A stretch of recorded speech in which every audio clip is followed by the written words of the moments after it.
Hi hello friends, ಎಲ್ಲರಿಗೂ ನಮಸ್ಕಾರ. ನಾನು ಸುವರ್ಣ. ನಾನು ಇವತ್ತು ಸೆಟ್ ದೋಸೆ ಮತ್ತು ಬಾಂಬೆ ಸಾಗುನ ಮಾಡ್ತಾಯಿದ್ದೀನಿ ಮತ್ತು ಕಾಯಿ ಚಟ್ನಿನ ಮಾಡ್ತಾಯಿದ್ದೀನಿ. ಇದು ತುಂಬಾ ರುಚಿಯಾಗಿರುತ್ತೆ, ತುಂಬಾ ಟೇಸ್ಟಿಯಾಗಿರುತ್ತೆ, ತುಂಬಾ ಡಿಫ್ರೆಂಟ್ ಆಗಿರುತ್ತೆ ಇದು ಟೇಸ್ಟು. ಒಂದ್ಸತಿ ನೀವು ಈ ವಿಡಿಯೋ ನೋಡಿ ಟ್ರೈ ಮಾಡಿ, ತುಂಬಾ ಚೆನ್ನಾಗಿರುತ್ತೆ, ಎಲ್ಲರೂ ಇಷ್ಟಪಟ್ಟು ತಿಂತಾರೆ. ಇದು ಹೇಗೆ ಮಾಡೋದನ್ನು ತೋರಿಸ್ತೀನಿ ಬನ್ನಿ. ನಾನು ಇವಾಗ ಒಂದು ಪಾತ್ರೆನ ತೊಗೊಂಡು ನಾನು 3 ಗ್ಲಾಸ್ನಷ್ಟು ನಾನು ಅಕ್ಕಿನ ಹಾಕೋತಾ ಇದ್ದೀನಿ ಮತ್ತು 1 ಕಪ್ನಷ್ಟು ನಾನು ಉದ್ದಿನ ಬೇಳೆನ ಹಾಕೋತಾ ಇದ್ದೀನಿ ಮತ್ತು 1 ಸ್ಪೂನಷ್ಟು ನಾನು ಮೆಂತ್ಯ ಕಾಳನ್ನ ಹಾಕ್ಕೊಂಡು ಚೆನ್ನಾಗಿ ತೊಳೆದ್ಬಿಟ್ಟು ಇವಾಗ ಬೇರೆ ನೀರನ್ನು ಸೇರಿಸ್ಬಿಟ್ಟು ಇವಾಗ ನಾನು ಇದನ್ನು 4 ತಾಸು ನೆನೆಯಲು ಬಿಡ್ತಾ ಇದ್ದೀನಿ. ಇವಾಗ ಅದು ನೋಡಿ ಇವಾಗ ಚೆನ್ನಾಗಿ ನೆಂದಿದೆ. 4 ತಾಸು ಆದಮೇಲೆ ಇವಾಗ ನಾನು ಮಿಕ್ಸಿ ಜಾರ್ಗೆ ಹಾಕ್ಕೊಂಡು ರುಬ್ಕೋತಾ ಇದ್ದೀನಿ. ತುಂಬಾ ಚೆನ್ನಾಗಿ ನಾವು ರುಬ್ಕೋಬೇಕಾಗತ್ತೆ ಮತ್ತು ತುಂಬಾ ಸಾಫ್ಟಾಗಿ ರುಬ್ಕೋಬೇಕು. ನೋಡಿ ನಾನು ಇವಾಗ ಸ್ವಲ್ಪನೇ ಹಾಕ್ಕೊಂಡು ನಾನು ಚೆನ್ನಾಗಿ ರುಬ್ಕೋತಾ ಇದ್ದೀನಿ. ನೋಡಿ ಇವಾಗ ಇಷ್ಟು ನುಣ್ಣಗೆ ನಾವು ಹಿಟ್ಟನ್ನ ರುಬ್ಕೋಬೇಕಾಗತ್ತೆ. ನಾವು ಎಷ್ಟು ಸಾಫ್ಟಾಗಿ ರುಬ್ಕೋತೀವಿ ಅಷ್ಟು ಚೆನ್ನಾಗಿ ಸೆಟ್ ದೋಸೆ ಬರುತ್ತೆ. ಇವಾಗ ನೋಡಿ ಲಾಸ್ಟಲ್ಲಿ ನಾನು ಅವಲಕ್ಕಿನ ಇಟ್ಕೊಂಡಿದ್ದೆ, ಅದನ್ನು ಇವಾಗ ಚೆನ್ನಾಗಿ ನಾನು ರುಬ್ಕೊಂಡು ನುಣ್ಣಗೆ ರುಬ್ಕೊಂಡಿದ್ದೀನಿ. ನೋಡಿ ಎಷ್ಟು ಸಾಫ್ಟಾಗಿ ಬಂದಿದೆ. ಅದನ್ನು ಸೇರಿಸ್ಬಿಟ್ಟು ಇವಾಗ ನಾನು ಕೈಲೇನೆ ಎಲ್ಲನೂ ಮಿಕ್ಸ್ ಮಾಡ್ಕೋತಾ ಇದ್ದೀನಿ. ತುಂಬಾ ಚೆನ್ನಾಗಿ ಮಿಕ್ಸ್ ಮಾಡ್ಕೋಬೇಕು, ಅಂದರೆ ಚೆನ್ನಾಗಿ ಹಿಟ್ಟು ಬರುತ್ತೆ ಮತ್ತು ಸೆಟ್ ದೋಸೆನೂ ತುಂಬಾ ಚೆನ್ನಾಗಾಗುತ್ತೆ. ನೋಡಿ ಇವಾಗ ನಾನು 1 ಸ್ಪೂನಷ್ಟು ನಾನು ಸಾಲ್ಟನ್ನ ಹಾಕ್ಕೋತಾ ಇದ್ದೀನಿ ಮತ್ತು 1 ಸ್ಪೂನಷ್ಟು ನಾನು ಸಕ್ಕರೆನ ಹಾಕ್ಕೊಂಡು ಚೆನ್ನಾಗಿ ಇವಾಗ ಮಿಕ್ಸ್ನ ಮಾಡ್ಕೋತಾ ಇದ್ದೀನಿ. ಕೈಲೇ ಮಿಕ್ಸ್ ಮಾಡ್ಕೋಬೇಕು, ಅಂದರೆ ಚೆನ್ನಾಗಿ ಹಿಟ್ಟು ಕೂಡ್ಕೊಳ್ಳುತ್ತೆ, ತುಂಬಾ ಚೆನ್ನಾಗಾಗುತ್ತೆ ಹಿಟ್ಟು. ಇವಾಗ ನೋಡಿ ಎಲ್ಲನೂ ಕಲಿಸ್ಕೊಂಡಿದ್ದಾಗಿದೆ. ಇವಾಗ ನಾನು ಅದಕ್ಕೆ ಮೇಲ್ಗಡೆ ಮುಚ್ಚಿಬಿಟ್ಟು ಇವಾಗ ನಾನು ನೈಟ್ ಫುಲ್ಲು ಹಾಗೆ ಇಡ್ತಾ ಇದ್ದೀನಿ. ಇವಾಗ ನೋಡಿ ಬೆಳಗ್ಗೆ ಎದ್ದು ತೋರಿಸ್ತಾ ಇದ್ದೀನಿ. ನೋಡಿ ಎಷ್ಟು ಚೆನ್ನಾಗಿ ಬಂದಿದೆ ಹಿಟ್ಟು, ತುಂಬಾ ಉದ್ದಕ್ಕೆ ಬಂದಿದೆ. ಇವಾಗ ಸಾಲ್ಟನ್ನ ಹಾಕಿ ಮಿಕ್ಸ್ ಮಾಡಿಬಿಟ್ಟು ಸೈಡಲ್ಲಿ ಇಟ್ಕೊಂಡಿದ್ದೀನಿ. ಇವಾಗ ನಾನು ಕಾಯಿ ಚಟ್ನಿನ ಮಾಡ್ಕೋತಾ ಇದ್ದೀನಿ.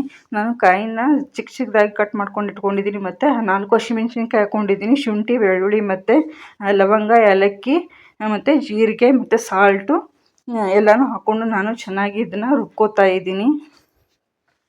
ನಾವು ಏಲಕ್ಕಿ ಮತ್ತು ಲವಂಗ ಹಾಕೊಳ್ಳೋದ್ರಿಂದ ಚಟ್ನಿ ತುಂಬಾ ಟೇಸ್ಟಿಯಾಗಿ ಬರುತ್ತೆ.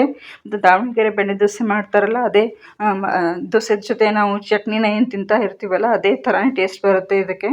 ನೋಡಿ ಇವಾಗ ರುಬ್ಕೊಂಡಿದ್ದಾಗಿದೆ. ಬೇರೆ ಪಾತ್ರೆಗೆ ನಾನು ಸೇರಿಸ್ಕೊತಾ ಇದ್ದೀನಿ. ಇವಾಗ ನಾನು ಸಾಸಿವೆ ಒಗ್ಗರಣೆನೂ ಹಾಕ್ಕೊಂಡಿದ್ದೀನಿ. ಇವಾಗ ಚಟ್ನಿ ರೆಡಿಯಾಗಿದೆ. ಇವಾಗ ಇದನ್ನ ಸೈಡಲ್ಲಿ ಇಟ್ಟು ಇವಾಗ ನಾನು ಸಾಗುನ ಮಾಡ್ಕೋತಾ ಇದ್ದೀನಿ. ಇವಾಗ ನೋಡಿ ನಾನು 1 ಕಪ್ನಷ್ಟು ಬಟಾಣಿನ ತೊಗೊಂಡಿದ್ದೀನಿ, ಹಸಿ ಬಟಾಣಿ, ಮತ್ತು 2 ಆಲೂಗಡ್ಡೆನ ತೊಗೊಂಡು ಕುಕ್ಕರಲ್ಲಿ ಕುದಿಸ್ಕೋತಾ ಇದ್ದೀನಿ. 3 ವಿಸಿಲ್ ಆಗುವವರೆಗೂ ನಾನು ಇವಾಗ ಇನ್ನೊಂದು ಪ್ಯಾನ್ ಇಟ್ಕೊಂಡು ನಾನು ಒಗ್ಗರಣೆನ ಹಾಕ್ಕೋತಾ ಇದ್ದೀನಿ. ಸಾಸಿವೆ, ಜೀರಿಗೆ ಹಾಕ್ಕೊಂಡಿದ್ದೀನಿ ಮತ್ತು ನಾನು 4 ಹಸಿಮೆಣ್ಸಿನ್ಕಾಯಿನ ಹಾಕ್ಕೊಂಡಿದ್ದೀನಿ ಮತ್ತು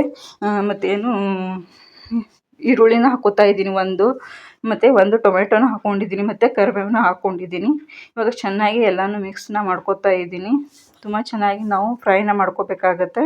ಇವಾಗ ನೋಡಿ 1 ಸ್ಪೂನಷ್ಟು ನಾನು ಅರಿಶಿನ ಹಾಕ್ಕೊಂಡು ಚೆನ್ನಾಗಿ ಫ್ರೈನ ಮಾಡ್ಕೋತಾ ಇದ್ದೀನಿ ಮತ್ತು ಶುಂಠಿ ಬೆಳ್ಳುಳ್ಳಿ ಪೇಸ್ಟ್ನು 1 ಸ್ಪೂನಷ್ಟು ಹಾಕ್ಕೊಂಡಿದ್ದೀನಿ. ಮತ್ತು ಇವಾಗ ನಾನು ಬಾಯ್ಲ್ ಮಾಡಿ ಇಟ್ಕೊಂಡಿರೋದು ಹಸಿ ಬಟಾಣಿನ ಹಾಕ್ಕೊಂಡು ನಾನು ಸೇರಿಸ್ಬಿಟ್ಟು ಚೆನ್ನಾಗಿ ಇವಾಗ ಮಿಕ್ಸ್ನ ಮಾಡ್ಕೋತಾ ಇದ್ದೀನಿ. ನೋಡಿ ಇವಾಗ ಆಲೂಗಡ್ಡೆ ಏನು ನಾನು ಬೇಯಿಸ್ಕೊಂಡು ಇಟ್ಕೊಂಡಿದ್ನಲ್ಲ, ಆ ಆಲೂಗಡ್ಡೆನೂ ನಾನು ಕೈಲೇನೆ ನಾನು ಈ ಥರ ಒಡ್ಕೊಂಡು ಹಾಕ್ಕೋತಾ ಇದ್ದೀನಿ. ನೋಡಿ ನಾನು ವಿಡಿಯೋದಲ್ಲಿ ಹೇಗೆ ನಾನು ಆಲೂಗಡ್ಡೆನ ಹಾಕ್ಕೋತಾ ಇದ್ದೀನಿ ಅದೇ ಥರನೇ ಹಾಕ್ಕೊಳ್ಳಿ, ತುಂಬಾ ಚೆನ್ನಾಗಿ ಬರುತ್ತೆ. ಮತ್ತು ಈ ಸಾಗು ತುಂಬಾ ಟೇಸ್ಟಿಯಾಗಿರುತ್ತೆ. ಒಂದ್ಸತಿ ನೀವು ಟ್ರೈ ಮಾಡಲೇಬೇಕು. ಇವಾಗ ನಾನು ಲಾಸ್ಟಲ್ಲಿ ನಾನು 2 ಸ್ಪೂನಷ್ಟು ನಾನು ಕಡಲೆ ಹಿಟ್ಟನ್ನ ನೀರು ಜೊತೆ ನಾನು ಮಿಕ್ಸ್ ಮಾಡಿಬಿಟ್ಟು ಅದನ್ನು ಹಾಕ್ಕೋತಾ ಇದ್ದೀನಿ. ಇದು ಮೇನ್ ಇದನ್ನೇ ಹಾಕ್ಕೋಬೇಕು ನಾವು, ಅಂದರೆ ಇದಕ್ಕೆ ಬಾಂಬೆ ಸಾಗು ಅಂತ ಅನ್ನೋದು. ತುಂಬಾ ಟೇಸ್ಟಿಯಾಗಿರುತ್ತೆ, ತುಂಬಾ ರುಚಿಯಾಗಿರುತ್ತೆ. ಮತ್ತು ನಾನು 2 ಕಪ್ನಷ್ಟು ಇವಾಗ ನೀರನ್ನ ಸೇರಿಸ್ಬಿಟ್ಟು ಚೆನ್ನಾಗಿ ಮಿಕ್ಸ್ನ ಮಾಡ್ಕೋತಾ ಇದ್ದೀನಿ. ನೋಡಿ ಇಷ್ಟು ನೀರು ಸಾಕಾಗುತ್ತೆ. ಇವಾಗ ನಾನು 1 ಸ್ಪೂನಷ್ಟು ನಾನು ಗರಂ ಮಸಾಲಾನ ಹಾಕ್ಕೊಂಡು ಚೆನ್ನಾಗಿ ಮಿಕ್ಸ್ನ ಮಾಡ್ಕೋತಾ ಇದ್ದೀನಿ. ನಾವು ಲಾಸ್ಟಲ್ಲೇ ಗರಂ ಮಸಾಲ ಹಾಕ್ಕೋಬೇಕು, ಅಂದರೆ ಟೇಸ್ಟ್ ಚೆನ್ನಾಗಿರುತ್ತೆ. ನೋಡಿ ಇಷ್ಟು ಸಾಕು ಅನಿಸುತ್ತೆ. ಇವಾಗ ಚೆನ್ನಾಗಿ ಕುದಿ ಬಂದಿದೆ. ಇವಾಗ ನಾನು ಕೊತ್ತಂಬರಿ ಸೊಪ್ಪನ್ನ ಚಿಕ್ಕ ಚಿಕ್ಕದಾಗಿ ಕಟ್ ಮಾಡ್ಕೊಂಡು ಹಾಕ್ಕೊಂಡಿದ್ದೀನಿ. ಇವಾಗ ಅದನ್ನು ಸೈಡ್ನಲ್ಲಿ ಇಟ್ಟು ಸಾಗು ರೆಡಿಯಾಗಿದೆ. ಇವಾಗ ನಾನು ನೋಡಿ ಹಿಟ್ಟಕ್ಕೆ ನಾನು 1 ಸ್ಪೂನಷ್ಟು ಸಾಲ್ಟನ್ನ ಮಿಕ್ಸ್ ಮಾಡಿಬಿಟ್ಟು ಇವಾಗ ದೋಸೆನ ಹಾಕ್ಕೋತಾ ಇದ್ದೀನಿ. ನೋಡಿ ಸ್ವಲ್ಪ ನೀರನ್ನ ಹಾಕಿಬಿಟ್ಟು ಸಿಂಪಡಿಸಿ ಇವಾಗ ನಾನು ತವಾದ ಮೇಲೆ ದೋಸೆನ ಹಾಕ್ಕೋತಾ ಇದ್ದೀನಿ. ಸೆಟ್ ದೋಸೆ ಅಂದರೆ ನಾವು ಚಿಕ್ಕದಾಗಿ ಹಾಕ್ಕೋಬೇಕಾಗುತ್ತೆ, ತುಂಬಾ ದೊಡ್ಡದಾಗಿ ಹಾಕ್ಕೋಬಾರ್ದು.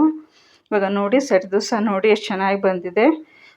ಈ ಥರ ಗುಳ್ಳೆಗಳು ಬಂದರೆ ನಾವು ಹಿಟ್ಟು ಚೆನ್ನಾಗಾಗಿದೆ ಅಂತ ಅರ್ಥ.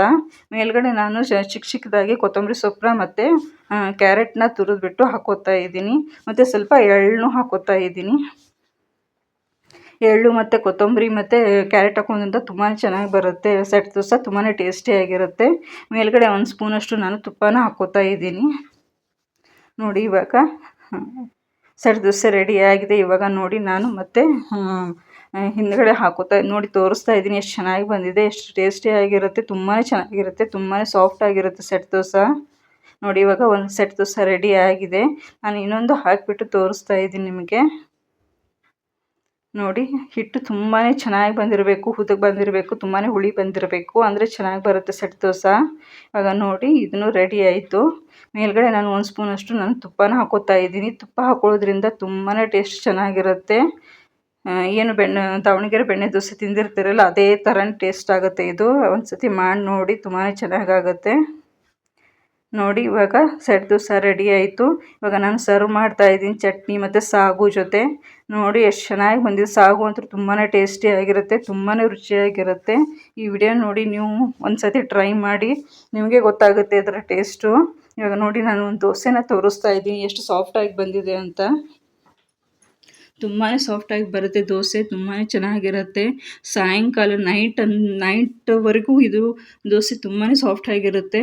ಈ ವಿಡಿಯೋ ಇಷ್ಟ ಆದರೆ ಪ್ಲೀಸ್ ಲೈಕ್ ಮತ್ತು ಸಬ್ಸ್ಕ್ರೈಬ್ ಮಾಡ್ಕೊಳ್ಳೋದು ಮರಿಬೇಡಿ. Thank you friends.